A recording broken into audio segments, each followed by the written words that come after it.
In this video, I will show you how to merge cells in Microsoft Excel. So firstly, select cells. Then in this Home tab, there is the option Merge and Center.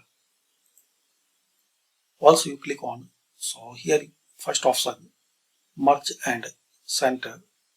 Combine and center the contents of the selected cells in a new larger cell. So just click on it.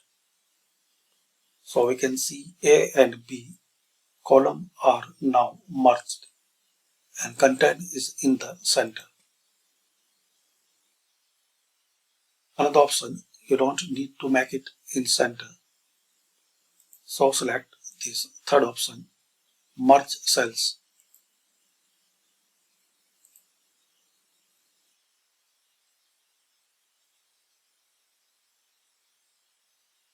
So now cells are merged.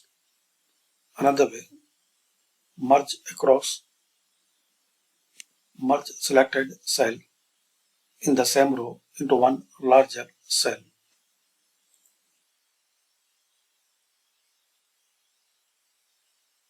And you want to remove, so just click on unmerge. So this is the way you can use merge in Excel. Thanks for watching.